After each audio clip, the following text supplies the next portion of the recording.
Hello students, welcome to the class. आज की class में आप सभी का स्वागत है। हमने वॉइस में थ्योरी कवर कर चुके हैं। इससे पहले जो हमने 4 लेक्चर पढ़े थे, इसमें हमने थ्योरी पूरा पढ़ा और जो भी हमें वॉइस में कॉन्सेप्ट की ज़रूरत है, जो भी रिक्वायरमेंट है हमारे एग्जाम के लिए, जो भी हमारे लिए ज़रूरत रहेगी हमारी परीक्षा के लिए, वो सब हमने अच्छे से सीख लिया है। लास्ट पार्ट में हमने कुछ क्वेश्चंस डिस्कस किए थे, 2 ही क्वेश्चन डिस्कस किए थे और हमने अपनी एक्सरसाइज शुरू कर दी थी। तो आगे अब हम अपनी एक्सरसाइज को शुरू करने जा रहे हैं। किस तरीके से वॉइस का यूज़ होगा, कहाँ पर हमें पैसिव चाहिए, कहाँ पर हमें एक्टिव चाहिए, उसको हम ज़्यादा खास ध्यान देंगे आज के इन चैप्टरों में। तो जितना ज़्यादा होगा हम अपने इस वाली लेक्चर में उतने क्वेश्चंस करेंगे और उसके बाद हम जब ये क्वेश्चंस हमारे समाप्त होंगे उसके बाद हम अपने प्रीवियस ईयर क्वेश्चंस भी ज़रूर करेंगे, किस तरीके से क्वेश्चंस हमारे एग्जाम में पूछे गए। तो अब क्वेश्चन नंबर 3 से हम शुरुआत करते हैं। वन ऑफ द मैन, अब देखिए वन ऑफ द मैन, अब ये वन ऑफ के बाद जब भी आता है तो हमेशा प्लूरल आता है, तो यहाँ पर ये ठीक है। अब वैसे तो हमें वॉइस में ही देखना है, लेकिन हमें सेंटेंस का स्ट्रक्चर भी समझना चाहिए। तो वन हमारा सब्जेक्ट होगा। One of the man gave first aid to Hitesh. देखिए किसी ने हितेश को गिव क्या करा, गिव हमारी वर्ब है, गिव क्या करा, फर्स्ट एड किसको, to Hitesh, to Hitesh who is injured in a road accident. अब हु कौन है, फर्स्ट एड किसको मिल रहा है, हितेश को। बात किसकी हो रही है, हितेश ही इंजर्ड है, राइट। ये हु किसके लिए आया, हितेश के लिए। हु इज इंजर्ड, तो अब ये देखिए ये हमारा क्या फॉर्म है, पैसिव फॉर्म है।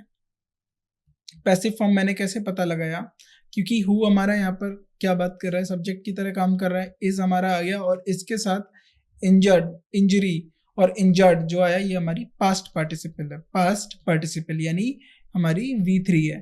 तो इज प्लस V3 हमारा क्या होता है, सिंपल टेंस का पैसिव फॉर्म होता है, ये हमें पता है। इन अ रोड एक्सीडेंट यानी बात क्या हो रही है कि one of the man gave first add. अब बहुत सारे में से एक मैन ने फर्स्ट एड दिया था।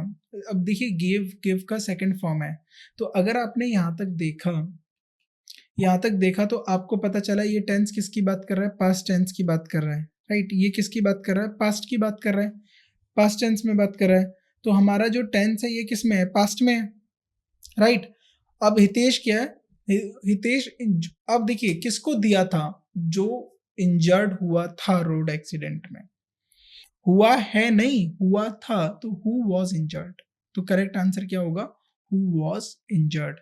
तो क्या बात, ये किस तरीके से स्टेटमेंट रही होगी कि फर्स्ट एड उसको दिया होगा हितेश को, हु वॉज इंजर्ड। अब यहाँ पर इंजर्ड के साथ देखिए एज ही, ये तो यहाँ पर हु हैड इंजर्ड नहीं आएगा, as he was too injured नहीं होगा। अब इंजर्ड क्यों आ रहा है, अगर आप इंजर्ड पे यहाँ पर ध्यान देंगे तो इंजर्ड जो वर्ड है वो उसका जो सब्जेक्ट है कौन है, हितेश खुद ही है। इंजर्ड का सब्जेक्ट खुद ही है और जो इंजर्ड किया गया है हितेश को, तो इंजर्ड का जो सब्जेक्ट है हितेश पे ही पड़ रहा है। इंजरी किसको हो रही है, हितेश को ही हो रही है। इंजर्ड हुआ हितेश और उसको सहने वाला कौन हुआ, हितेश ही तो हुआ। हम क्या बात करते हैं, हमने एक एक्शन किया और एक्शन किसके ऊपर प्रभाव पड़ रहा है, ऑब्जेक्ट के ऊपर। लेकिन इंजर्ड एक ऐसी वर्ड है जैसे आई कट माई सेल्फ, तो आपने खुद को ही काट लिया, तो इंजर्ड का इसलिए ये पैसिव फॉर्म ही बनेगा। लेकिन पैसिव फॉर्म में हु वॉज इंजर्ड आएगा, नॉट हु इज इंजर्ड, क्योंकि हमारी ये जो स्टेटमेंट है ये हमारी पास्ट में है, हु वॉज इंजर्ड। अब अगला क्वेश्चन नंबर आता है 4। अब हमें क्वेश्चन नंबर 4 में जाना है। Who does not know that this was broadcasted 10 days ago। तो अब यहाँ पर क्या बोल रहे हैं, देखिए ब्रॉडकास्टेड। अब हमें इसको वर्ड को देना है, Who does not know, जो नहीं जानते, जो नहीं जानते हैं, that this, ये this क्या हुआ, ये ब्रॉडकास्टेड हुआ, ब्रॉडकास्टेड हुआ 10 days ago यानी 10 दिन पहले ये ब्रॉडकास्टेड हुआ। अब इसका हमें क्या चेंज करना है, हमें अब ये देखिए ये किस में दिया हुआ है, पैसिव फॉर्म में दिया हुआ है। किस फॉर्म में दिया हुआ है, पैसिव फॉर्म में दिया हुआ है। अब पैसिव फॉर्म में कैसे पता लगाया मैंने, क्योंकि वॉज है और वॉज के साथ हमारा क्या है, V3 आया। अगर हम बात करें वॉज ब्रॉडकास्टेड, अब ब्रॉडकास्टेड क्या, दिस वॉज ब्रॉडकास्टेड। अब इसका हमें सब्जेक्ट है, अगर आप ब्रॉडकास्ट वर्ड को देखो कि ब्रॉडकास्ट हमारे पास वर्ड है, ब्रॉडकास्ट, इसका हमारे को ब्रॉडकास्ट का मतलब होता है प्रसारण करना। अब ब्रॉडकास्ट का मतलब जिसे नहीं पता मैं बता देता हूँ। जब आप टीवी पे कुछ भी देखते हो तो उसका प्रसारण होता है, तो प्रसारण करना ब्रॉडकास्ट होता है। तो अब क्या है, अब इसका हमें सब्जेक्ट नहीं दिया गया है, अब हमें इसका सब्जेक्ट नहीं दिया हुआ है, तो ये पैसिव फॉर्म में होगा। अब पैसिव फॉर्म में ये होगा, लेकिन अगर आपको पता हो, अगर जानकारी हो, तो जो ब्रॉडकास्ट होता है ना, उसकी तीनों फॉर्म ब्रॉडकास्ट ही होती है। उसकी तीनों फॉर्म यानी V1, V2 और V3, ये तीनों फॉर्म हमारी ब्रॉडकास्ट ही होती हैं। तो तीनों फॉर्म कौन सी होती है, हमारी ब्रॉडकास्ट ही होती हैं। इस बात की हमें जानकारी रखनी है। अगर ब्रॉडकास्ट के बारे में बात हो रही है, लेकिन इनकी तीनों फॉर्म कौन सी होंगी, इनकी तीनों फॉर्म कौन सी होंगी, ब्रॉडकास्ट ही होंगी। तो इसका सही आंसर क्या होगा, ब्रॉडकास्ट नहीं होगा, वॉज ब्रॉडकास्ट, वॉज ब्रॉडकास्ट। तो क्योंकि ब्रॉडकास्ट किसी के द्वारा किया जाता है, खुद तो होता नहीं है। आप कुछ चीजें बताओगे, किसी के द्वारा ब्रॉडकास्ट किया जाएगा, तो जो ब्रॉडकास्ट होता है वो किसी ना किसी के द्वारा किया जाता है। आगे बढ़ते हैं, इसका सही आंसर होगा was broadcast, B part. Galileo escaped burning for heresy because he apologised and withdraw his previous statement. अब गैलीलियो को जब आप जानते हो, ये बहुत बड़े फिजिक्स में नाम रहे हैं गैलीलियो। अब गैलीलियो के बाद अब देखिए एक वर्ड आया, escaped burning for Hershey because he apologised. यहां से दूसरी स्टेटमेंट होगी, वो एस्केप्ड करा बर्निंग से, क्यों भागा, because he apologised and withdraw his previous statement. तो उसने क्या करा, अपोलोजाइज करा और अपनी प्रीवियस स्टेटमेंट से विड्रॉ कर लिया। अब देखिए, जब बात करें हम एस्केप्ड बर्निंग की, तो बर्निंग हमारा यहाँ पर जो है, अब ये हमारा क्या है, हमारा एक्टिव फॉर्म है, क्योंकि एस्केप्ड को जो हमने वर्ब बनाया, एस्केप्ड के बाद हमारा जो वर्ब है वो जिरंड फॉर्म में है। यानी देखिए, जब हमने, मैं आपको बता देता हूँ, वर्ब प्लस आईएनजी, ये दो तरीके से काम करता है। एक तो मेन वर्ब की तरह काम करेगा, मेन वर्ब की तरह ये कब काम करेगा, जब इसके साथ कोई हेल्पिंग वर्ब होगी। अगर इसके साथ हेल्पिंग वर्ब नहीं है और ये नाउन की तरह काम कर रहा है, नाउन में एज अ सब्जेक्ट और एज अ ऑब्जेक्ट कर रहा है, तो इसको हम बोलते हैं जिरंड। क्या बोलते हैं हम इसे, जिरंड। तो हम ये याद रखेंगे, ये हमारा क्या होता है, ये हमारा जिरंड होता है, और इसे हम क्या बोलते हैं, जिरंड बोलते हैं। अब लेकिन ये बर्न, अब ये बर्न सब्जेक्ट क्या है, बर्निंग क्या है, हमारा सब्जेक्ट है। अब बर्निंग किसका सब्जेक्ट है, अब बर्निंग यहाँ पर सब्जेक्ट है। तो लेकिन क्या, अब हमें बर्निंग के बारे में जानकारी नहीं मिल रही है, तो अभी अब हम यहाँ इसको देखते हैं, being burned, from being burned, from having been burned और नो इम्प्रूवमेंट। तो यहाँ पर जो दिया है ना, being burned, from being burned और फ्रॉम हैविंग बीन बर्न्ड, तो ये जो स्टेटमेंट्स दी हैं, ये हमारी पैसिव है, और ऊपर वाली स्टेटमेंट हमारी एक्टिव है। अब हमें समझना है कि इसका अगर हम पैसिव में कन्वर्जन करेंगे तो किस तरीके से करेंगे, अब हमें ये इसमें देखना है। यहाँ पर ये दिया हुआ है, गैलीलियो एस्केप्ड बर्निंग, यानी अब देखिए, हेरेसी का मतलब क्या होता है कि एक ऐसी बात जिस पे बहुत सारे लोग बिलीव रखते हैं, बट आप किसी बात को नकारते हो तो उस पे लोग मान जाते हैं। गैलीलियो उस टाइम क्या था, वो रिलीजियस चीजों को नकारता था, राइट। तो उसी के बारे में बात करा गया। अब हेरेसी जो है वो फोर, ये नाउन है, तो ये हमारा फोर का आ गया, ये फोर के लिए आ गया, क्योंकि फोर हमारा प्रीपोजिशन है, ये इसके लिए यूज हो गया। बट अगर आप यहाँ ध्यान से देखो, एस्केप्ड, अब जो एस्केप के बाद अगला जो हमारा वर्ब आया है, जो जिरंड आया है, वो वीआईएनजी फॉर्म में है, ये तो ठीक है।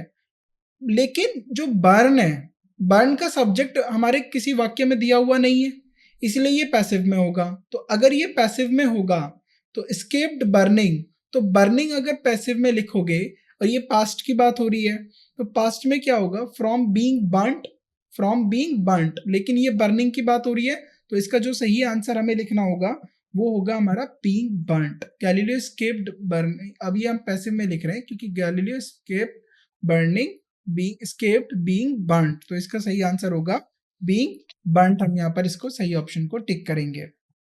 अब आता है हमारा क्वेश्चन नंबर 6।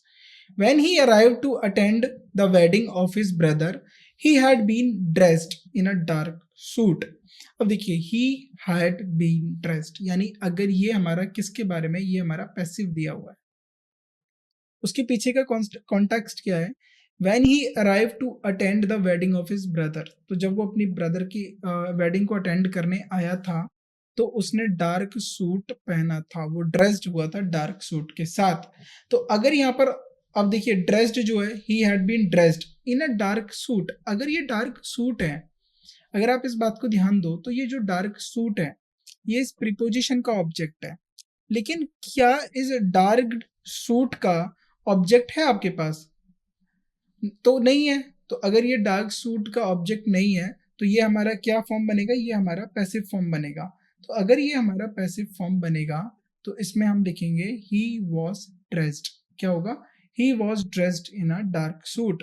तो इसका जो हम पैसिव फॉर्म बनाएंगे तो ऑब्जेक्ट नहीं होने के कारण हमने क्या करा, इसका ड्रेस्ड का पैसिव में ही रहेगा, जो ड्रेस्ड है हमारा वो पैसिव में ही रहेगा। तो इसका जो सही पैसिव बनेगा he was dressed, he was dressed. तो इसका आंसर आएगा ही वॉज ड्रेस्ड। अगला क्वेश्चन आता है we met him immediately after the session in which he had been given a nice speech. तो यानी ये बात कर रहे हैं हम उससे मिले, we met him immediately after the session. कब, किस सेशन के बाद मिले हैं? जिसमें in which he had been given a nice speech. तो अब आप बात करिए जो गिवन वर्ड है, जो हमारा गिव है उसका सब्जेक्ट और ऑब्जेक्ट दोनों दिया हुआ है। अब सब्जेक्ट और ऑब्जेक्ट हमारा दोनों दिया हुआ है। देखिए ही हमारा क्या है? गिवन वर्ड का। किसने स्पीच दी? ही ने, राइट। स्पीच इसने दी और किसको दी? ये। अगर आप पैसिव फॉर्म लिखते हैं, ये किस में लिखा हुआ है? ये ही हैड बीन गिवन, ये पैसिव फॉर्म में लिखा हुआ है। लेकिन पैसिव फॉर्म इसका क्या होता? पैसिव फॉर्म होता अ nice speech had been given by him, had been given by him। ये इसका पैसिव बनता। और ये पैसिव किसका बनता हमें ये भी देखना है। अब ये हमारा पैसिव किसका बनता? he had he had given a nice speech, he had given a nice speech, right. तो ये हमारा पैसिव बनता। लेकिन यहाँ पर हमारा सब्जेक्ट ऑब्जेक्ट दोनों दिया हुआ है, तो ये हमारा पैसिव फॉर्म में नहीं जाएगा, ये हमारा एक्टिव फॉर्म में होगा। क्योंकि पैसिव फॉर्म के लिए यहाँ पर सबसे पहले a nice speech had been given by him होता, जो कि नहीं है। तो इसलिए ये स्टेटमेंट हमारा गलत होगा। तो इसका आंसर होगा डी, ही हैड बीन। अब हम इसको सिर्फ एक्टिव में ही रखेंगे, he had been, he had given, he had given a nice speech. ये इसका सही आंसर होगा, राइट। अब हम आगे बढ़ते हैं। The political leader was revered with the people of his country.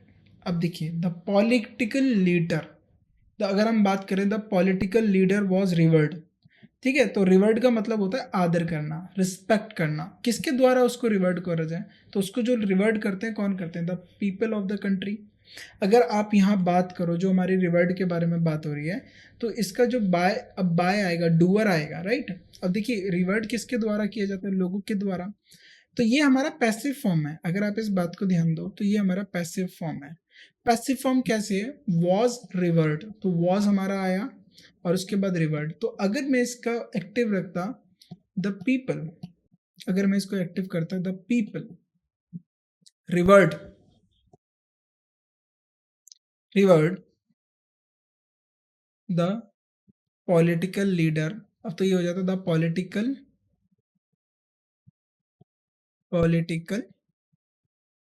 Leader of his country, leader of his country. तो ये हमारा सही स्टेटमेंट होता, ये हमारा एक्टिव स्टेटमेंट होता। अब यहाँ पर देखिए, अब ये जो आदर है ये किसके द्वारा किया जा रहा है? द पीपल के द्वारा। लेकिन यहाँ पर विद प्रीपोजिशन है, विद प्रीपोजिशन है, इसका ऑब्जेक्ट पीपल बना दिया, जो कि गलत है, ये नहीं होगा। क्योंकि यहाँ पर पीपल का जो रिवर्ड का जो सब्जेक्ट था वो कौन था? The people. तो द पीपल इसमें कौन बनेगा? एजेंट बनेगा। तो यहाँ पर हमारा क्या हो जाएगा? विद नहीं आएगा, by the people, by the people. तो वॉज रिवर्ड सही होगा, तो वॉज रिवर्ड सही होगा, पर इसमें हमारा क्या आएगा? बाय द पीपल आएगा। तो इसमें करेंगे विल बाय द पीपल। तो क्या आंसर आ जाएगा इसमें? By the people. अब इसका जब हम एक्टिव में इसको बदलेंगे, रिवर्ड को जब हम इसको पैसिव फॉर्म में लिख रहे हैं, तो इसके साथ हमारा आएगा बाय द पीपल। और इसका देखिए, और इसके और फॉर्म हम इसको किस तरीके से लिख सकते हैं? बाय द पीपल आ गया। तो जब हम इसको बाय द पीपल लिखेंगे, इसको रिवर्ड लिखेंगे, तो वॉज रिवर्ड, क्योंकि हमने बाय लिखा है, तो यहाँ विद नहीं आएगा, यहाँ बाय आएगा, बाय द पीपल। आगे बढ़ते हैं। इट वॉज अनएनिमसली, देखिए अनएनिमसली का मतलब होता है कि जब आप कोई सहमति के साथ कोई निर्णय लेते हैं, तो जब जिसमें सब एकमत होते हैं तो उसको हम बोलते हैं अनएनिमसली। जैसे जूरी कोई अपना फैसला सुनाती है अनएनिमसली, यानी एकमत होके। It was unanimously resolved that parties should unitedly undertook launching of popular programs। तो किस तरीके एक मत किस पे हुए, तो पार्टी शुड अंडरटुक, तो अंडरटुक के बाद क्या आया, हमारा जिरंड आया है। अगर इस बात को ध्यान दो आप, तो अंडरटुक के बाद हम आया आईएनजी। देखिए लॉन्चिंग से पहले कोई हेल्पिंग वर्ब नहीं है, तो हेल्पिंग वर्ब नहीं है तो ये जिरंड है, तो जिरंड हमारा क्या आएगा, लॉन्चिंग। तो जो लॉन्चिंग है ये ऑब्जेक्ट की तरह इस्तेमाल हुआ है यहाँ पर, तो इसीलिए ये अब किस में होना चाहिए, एक्टिव में होना चाहिए ना। अगर आप इस बात पर ध्यान दो, the it was unanimously resolve, तो दैट हमारा कंजक्शन है। अगर मैं यहाँ पर इसको, यहाँ स्टेटमेंट वन और स्टेटमेंट ये हमारी वन है यहाँ पर खत्म हो जाती है, और डेट क्या है, हमारा कंजक्शन है, तो यहाँ से हमारा क्लॉज 2 शुरू होता है। तो क्लॉज 2 का अपना एक सब्जेक्ट है, अपना एक ऑब्जेक्ट है। तो सब्जेक्ट क्या है, द पार्टीज। अब पार्टीज शुड यूनाइटेडली अंडरटुक, अब पार्टीज ने क्या करा, शुड यूनाइटेडली अंडरटुक, तो क्या अंडरटुक किया, लॉन्चिंग अंडरटुक की। क्या अंडरटुक की, लॉन्चिंग, यानी किसी की शुरुआत करना उन्होंने अंडरटुक किया। तो जब अंडरटुक लॉन्चिंग करी तो अब क्या होगा, अब ये जो अगर आप देख रहे हो शुड यूनाइटेडली अंडरटुक, तो ये हमारा पैसिव फॉर्म में दिया हुआ है। किस में दिया हुआ है, हमारा पैसिव फॉर्म में दिया हुआ है। लेकिन ये क्या होना चाहिए, ये एक्टिव होना चाहिए। क्यों होना चाहिए, क्योंकि अगर इसका मैं पैसिव कन्वर्ट करता तो ये हमारा सब्जेक्ट है। अगर आप ध्यान दो तो ये सब्जेक्ट है अंडरटुक वर्ब का, और लॉन्चिंग हमारा क्या है, ऑब्जेक्ट है। अगर इसका पैसिव में कन्वर्ट करते तो launching should undertook by the parties, by the parties, तो ये इसका पैसिव फॉर्म सही होता। लेकिन अब ये हमारा सब्जेक्ट और ऑब्जेक्ट मेंशन है, सब्जेक्ट यहाँ पर दिया हुआ है, ऑब्जेक्ट यहाँ पर दिया हुआ है, तो ये हम एक्टिव में रखेंगे। किस में रखेंगे, एक्टिव में ही रखेंगे इसे। तो एक्टिव में क्या आएगा, should unitedly undertake, not undertook, undertake. तो ये हमारा आंसर डी होगा इसका, शुड यूनाइटेडली अंडरटेक। अब आता है हमारा टैक्स इवेडर्स शुड। अब देखिए यहाँ पर होता है tax evaders should heavily fined. Fined का मतलब होता है डन। जो टैक्स इवेडर्स मतलब जो होते हैं जो टैक्स नहीं भरते हैं उनको हैवीली फाइंड, उनको भारी फाइन देना चाहिए। क्यों फाइन देना चाहिए, as they do it intentionally, as they do it intentionally, अगर वो इंटेंशनली ऐसा करते हैं तो उनको फाइन करना चाहिए। अब यहाँ पर देखिए शुड हैवीली फाइंड, अब जो यहाँ पर फाइन है ना, फाइन का कोई ऑब्जेक्ट नहीं है, फाइन कौन करेगा, फाइन का यहाँ पर कोई ऑब्जेक्ट नहीं है तो ये पैसिव में ही रहेगा। फाइंड का ऑब्जेक्ट नहीं है तो ये हमारा क्या होगा, पैसिव में रहेगा। तो शुड हैवीली फाइंड, अब इसका आप पैसिव में जब कन्वर्जन करोगे तो पैसिव में अब इसको कन्वर्ट करोगे तो शुड, शैल, वुड, इनके साथ क्या आना चाहिए, तो शुड के साथ हम देखते हैं शुड बी यूज करते हैं, शुड बी फाइंड हैवीली। तो इसका क्या होगा, देखिए फाइंड किसी के द्वारा तो किया जाएगा, लेकिन जिसके द्वारा किया जाएगा वो यहाँ पर मेंशन नहीं है। देखिए गवर्नमेंट फाइंड, मतलब अगर इसको इस तरीके से होता है, government should heavily fined tax evaders as they do it intentionally. तो लेकिन मैंने यहाँ पर गवर्नमेंट को गायब कर दिया है, तो फाइन ये किया जा रहा है, किसी और के द्वारा फाइन किया जा रहा है। ये जब किसी और के द्वारा फाइन किया जा रहा है तो अब वो लेकिन यहाँ पर मेंशन नहीं है, तो यानी ऑब्जेक्ट हमारा यहाँ पर नहीं है, तो हैवीली फाइंड, तो यानी tax evader should heavily fined by the government होना चाहिए था, तो ये पैसिव फॉर्म में रहेगा, तो ये पैसिव फॉर्म में रहेगा, तो शुड बी हैवीली फाइंड, इसका सही आंसर होगा should be heavily fined. Technology must use to, technology must use to feed the forces of change, यानी अब देखिए technology must use to feed the forces of change. अब technology आया, ये हमारा वर्ड हो गया। अब मस्ट यूज टू, अब देखिए टू फीड, अगर हमने बात करी थी मस्ट हमारा क्या है, यहाँ पर नेसेसिटी को बता रहा है, हमारा मस्ट यहाँ पर क्या है, मोडाल है, तो नेसेसिटी को बता रहा है। अगर मस्ट यहाँ पर नेसेसिटी को बता रहा है तो अब हम इसको किस तरीके से करेंगे, तो यहाँ दो वर्ब हैं, एक तो यूज है और जिसका कोई सब्जेक्ट नहीं है, तो इसका यूज का कोई सब्जेक्ट नहीं है। अब यूज का कोई सब्जेक्ट नहीं है तो कौन इस्तेमाल करेगा, यानी कौन इस्तेमाल करेगा ना टेक्नोलॉजी को, कौन यूज करेगा, ये बात है। जबकि टू फीड के बाद हमारा नाउन आया द फोर्सेस टू चेंज, तो जो नाउन आया ना द फोर्सेस और ऑब्जेक्ट की तरह आया है, तो ये इसीलिए एक्टिव में होना चाहिए, क्योंकि यहाँ पर जो क्या आया है, नाउन आया है the forces, the forces of change, यानी फोर्सेस किसकी है, वो चेंज की है। तो अब हमें यहाँ ध्यान देना, ये जो नाउन है, नाउन है, और टेक्नोलॉजी हमारा क्या हो गया, ये सब्जेक्ट हो गया, सब्जेक्ट हो गया, ये नाउन है। तो अब नाउन, अब ये नाउन किसी प्रीपोजिशन का तो है नहीं, ये तो मेरा इन्फिनेटिव हो गया, ठीक, इसकी आप इनको अभी हम बात नहीं कर रहे, ये हमारा इन्फिनेटिव हो गया। अगर ये इन्फिनेटिव हो गया तो अब इसको क्या होना चाहिए, अब इसको एक्टिव में होना चाहिए, तो इसीलिए इसको एक्टिव में होना चाहिए। तो अब यूज है, तो इसको हम किस तरीके से लिखते हैं, मस्ट बी यूज्ड, राइट। अगर हम इसको यूज्ड को अगर आप बात करें तो इसको एक्टिवली होना चाहिए, यूज का जो हमारे पास यूज का सब्जेक्ट नहीं है कि इसको कौन इस्तेमाल करेगा, ठीक है। जबकि टू फीड जो दिया हुआ है ना, टू फीड के बाद हमें ऑब्जेक्ट दे दिया, हमें सीधा नाउन दे दिया है द फोर्सेस, जो ऑब्जेक्ट की तरह आया है, तो इसीलिए इसे भी एक्टिव होना चाहिए ना, इसको भी एक्टिव होना चाहिए, इसीलिए मस्ट के साथ हमारा आएगा must be used to feed, इसका सही ऑप्शन होगा must be used to feed. अब आता है हमारा question number 12। All the members of the club were assembled, all the members of the club were assembled to celebrate 50th anniversary of the club, यानी जो भी members थे, all the members of the club, तो यहाँ पर देखिए all the members were assembled to celebrate। अब देखिए अगर हम इसकी बात करें, असेंबल्ड एक इंट्रांजिटिव वर्ब होती है, ठीक है। असेंबल्ड के साथ कोई भी हमारा इंट्रांजिटिव वर्ब में क्या होता है, कोई भी हमारा ऑब्जेक्ट नहीं होता। असेंबल कहाँ हुआ, क्यों हुआ, कौन हुआ, तो इसीलिए ये जो हमारी इंट्रांजिटिव वर्ब है ये एक्टिव में ही रहेगा। तो जो टू सेलिब्रेट के बाद ऑब्जेक्ट आया है ना एनिवर्सरी, तो ये जो ऑब्जेक्ट आया है एनिवर्सरी, इसीलिए इसे भी एक्टिव में होना जरूरी है ना, टू सेलिब्रेट द, इसीलिए ये भी एनिवर्सरी में होगा।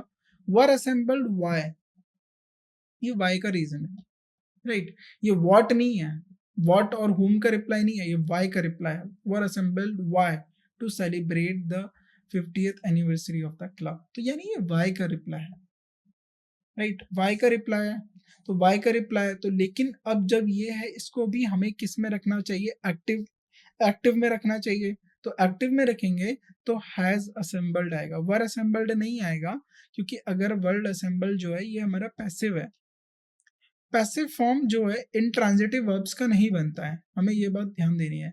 इंट्रांजिटिव वर्ब्स का जो है पैसिव फॉर्म नहीं बनता है, तो इसको हम पैसिव में नहीं लिख सकते, तो ये हमारा गलत हो जाएगा, ये गलत हो जाएगा। तो वर टू सेलिब्रेट तो सही रहेगा, यहाँ फोर सेलिब्रेटिंग, इसकी वजह से इसको सही गलत मत कर देना। लेकिन अब ये असेंबल्ड है तो इसका हो जाएगा had assembled, all the members of the club had assembled, क्योंकि वर असेंबल्ड नहीं होगा, या फिर इसको हम चेंज कर देंगे, अगर हम इसको चेंज कर देंगे तो इसका हो जाएगा हैड असेंबल्ड टू सेलिब्रेट, तो हैड असेंबल्ड हो जाएगा, इसको हम एक्टिवली रख देंगे। तो हैड असेंबल्ड कैसे हो गया, अब हैड जो है ना, अब ये देखिए ये तो पैसिव है, हमें पता है, और वर असेंबलिंग ये भी गलत हो जाएगा हमारे सेंटेंस के अकॉर्डिंग, क्योंकि ये पास्ट की बात कर रहा है, तो पास्ट की ही बात करेंगे। तो वर असेंबलिंग, असेंबलिंग नहीं हो रहे थे, ये जो इवेंट है ये हो चुका है, राइट, हो चुका है, उस बारे में बात कर रहा है, ये पास्ट की बात में, ये पास्ट के कंटिन्यूस की बात नहीं कर रहा है। Had been assembled for celebrating, तो हैड बीन जो है ना, अगर आप यहाँ पर ध्यान दें, हैड बीन हमारा पैसिव के लिए लिखा गया, ये भी गलत स्टेटमेंट होगी। तो हैड बीन जो है हमारा यहाँ पर पैसिव के लिए लिखा गया, ये भी गलत स्टेटमेंट होगी।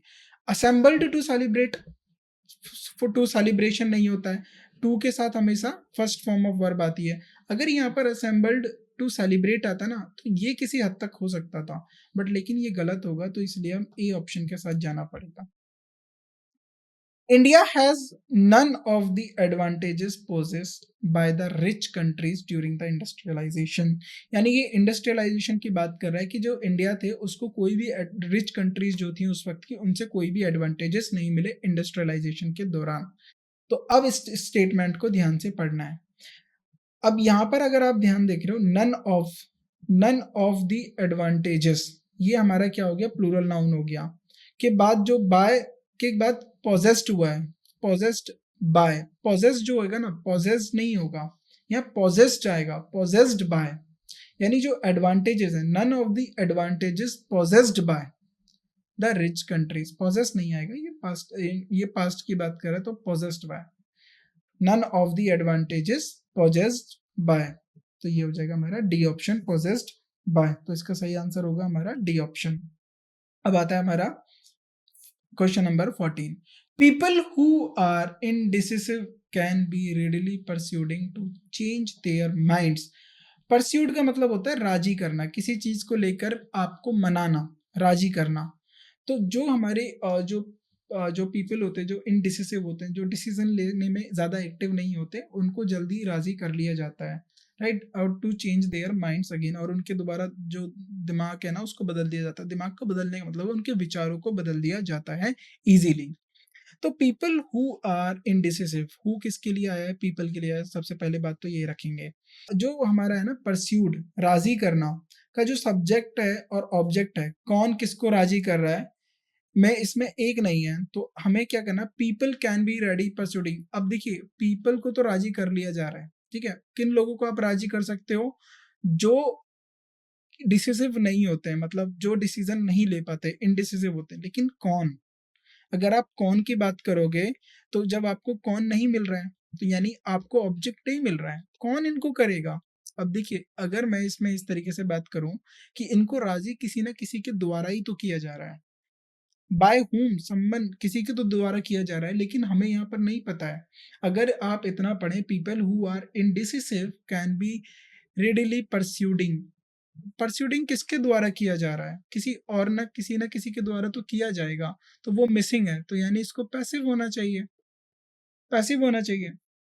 अब पैसिव हो जाएगा तो यहाँ पर देखिए कैन बी है, अब ये अगर मैं इसको कहूँ ये पैसिव में लिखा गया है, तो अगर मुझे इसमें एरर फाइंड करना है, तो एरर फाइंड करने के लिए तो सबसे बेस्ट तरीका है कैन के साथ बी आ गया, तो परस्यूडिंग नहीं आता, परस्यूडेड आएगा, परस्यूडेड यानी राजी कर लिया, तो ये हमारा ऑप्शन बी सही हो जाएगा, तो इस तरीके से हमें देखना है।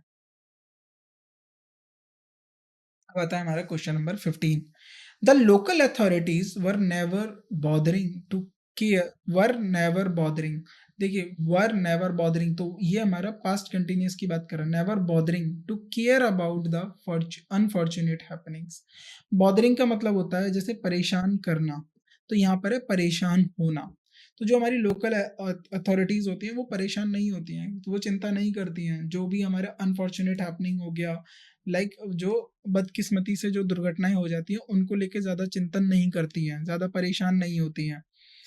देखिए तो फिर यहाँ पर जो बॉदर जो वर्ब आया है उसका जो बॉदर का असर होगा, है ना, तो उसको खुद सब्जेक्ट होगा, यानी उसका बॉदरिंग कौन हो रहा है, बॉदर कौन हो रहा है, लोकल अथॉरिटीज, है ना, बॉदर कौन होगा, लोकल अथॉरिटीज ही तो होंगी, और कौन होगा, तो local authorities were bothering, were never were bothering, तो वो खुद पे ही पड़ रहा है ना। अगर आप देखिए I cut my self, cut मैंने खुद को किया, आई पेन माई सेल्फ, मैंने दर्द, देखो आई, दर्द दूसरों को भी दिया जा सकता है, खुद को भी दिया जा सकता है, परेशान दूसरों को भी किया जा सकता है, खुद को भी, लेकिन यहाँ पर परेशान खुद लोकल अथॉरिटीज नहीं हो रही हैं, राइट, यहाँ पर लोकल अथॉरिटीज के लिए क्यों है कि वो खुद परेशान नहीं हो रही हैं, तो इसका जो असर है वो लोकल अथॉरिटीज पे ही तो पड़ रहा है, जब इसका असर लोकल अथॉरिटीज पे पड़ रहा है, जैसे मैंने एक एग्जांपल दिया था, police, thief were arrested bye, thief were arrested by the police, तो अरेस्ट होना क्या है, अरेस्ट आप खुद तो नहीं करोगे, अरेस्ट किसी ना किसी के द्वारा किए जाओगे, तो ये पैसिव फॉर्म में हम लिख सकते हैं, तो पुलिस अरेस्टेड थीफ, अब इसका लिखिए द थीफ, द या फिर थीफ या thieves were arrested by the police, तो यानी ये किसी के द्वारा किया जा रहा है, लेकिन ये बॉदरिंग खुद, वो कह रहे हैं वो खुद ही चिंता नहीं कर रहे हैं, लाइक खुद ही परेशान नहीं कर रहे हैं, ये खुद को परेशान करने के लिए कर रहे हैं, तो इसीलिए इसको पैसिव में होना चाहिए, तो पैसिव में होना चाहिए, तो पैसिव के लिए हम क्या करेंगे, वर नेवर बॉदरिंग होगा, बॉदरिंग होगा, या फिर अब देखिए वर नेवर बॉदरिंग या बॉदर्ड, ये हो जाएगा वर नेवर बॉदर्ड, तो अब मैंने इसको पहचानने कैसे निकाला, इसका इसमें एरर कैसे निकाली, क्योंकि ये तो पैसिव में होना ही है, तो बीइंग बॉदरिंग तो नहीं है, तो अब इसमें से हमें ऑप्शंस देखना है, नेवर बॉदर्ड नहीं होगा, नेवर नेवर बॉदर्ड हो जाएगा, अथॉरिटीज नेवर बॉदर्ड, तो ये नहीं होगा, टू केयर अबाउट ये पास्ट में हो जाएगा, नेवर वर बॉदरिंग भी नहीं होगा, नेवर वर बॉदरिंग टू नहीं होगा, तो यहाँ पर हो जाएगा वर नेवर बॉदर्ड, क्योंकि इसको मैंने इसका जो पैसिव एक्टिव फॉर्म बन जाएगा वो सिंपल पास्ट को लेके मैंने माना, were never bothered to. This is exploitation. Exploitation का मतलब होता है शोषण of the helpless tribals need to the contaminated. Contaminated का मतलब देखिए, कंटामिनेटेड का मतलब है निंदा करना, जब आप किसी बात से एग्री नहीं करते हैं या फिर कोई गलत बात होती है उसका होता है निंदा करना। जो कंटामिनेटेड वर्ड है, जो निंदा करना है का जो सब्जेक्ट है वो वाक्य में है ही नहीं। कंटामिनेटेड क्या करना चाहिए था, this exploitation of the helpless tribals, तो इस एक्सप्लॉइटेशन को कंटामिनेटेड करना है हमें, ठीक है। तो लेकिन जो हमारा कंटामिनेटेड वर्ड है उसका सब्जेक्ट वाक्य में नहीं है, इसलिए पैसिव में होना चाहिए, तो इसको हम क्या लिखेंगे, टू बी प्लस वर्ब की थर्ड फॉर्म लिखेंगे। तो नीड का जो नीड, देखिए नीड का जो सब्जेक्ट है ना वो हमारा क्या आ गया, वो हमारा जो आ गया एक्सप्लॉइटेशन। नीड का जो सब्जेक्ट है वो एक्सप्लॉइटेशन है, इसलिए सिंगुलर फॉर्म जो है हमने नीड्स ली है। तो अब इसका देखिए, नीड दिस एक्सप्लॉइटेशन, बात किसकी हो रही है, demonstrative pronoun, this exploitation of किसका एक्सप्लॉइटेशन किया जा रहा है, ट्राइबल्स का। नीड्स, नीड्स यानी इस एक्सप्लॉइटेशन को नीड्स है ना, needs, needs to be contaminated, इसको कंडैम करना चाहिए, कंटामिनेट करना चाहिए, इसकी निंदा करनी चाहिए। तो जब इसकी निंदा करेंगे तो इसको भी, इसका कोई ऑब्जेक्ट है ही नहीं, तो इसका जब कोई सब्जेक्ट ही नहीं है, कंटामिनेटेड वर्ड का कोई सब्जेक्ट ही नहीं है, तो इसको पैसिव में होना चाहिए। नीड टू बी कंटामिनेटेड होगा, तो इसमें क्या सही आंसर होगा, टू बी कंडेम्ड। तो क्या होना चाहिए, to be condemned, to be condemned. अब आते हैं हम क्वेश्चन नंबर 17 पे। तो क्वेश्चन नंबर 17 को देखते हैं। The new facts he has discovered could not change my opinion. तो देखिए, अब he has discovered, discovered what, the new facts.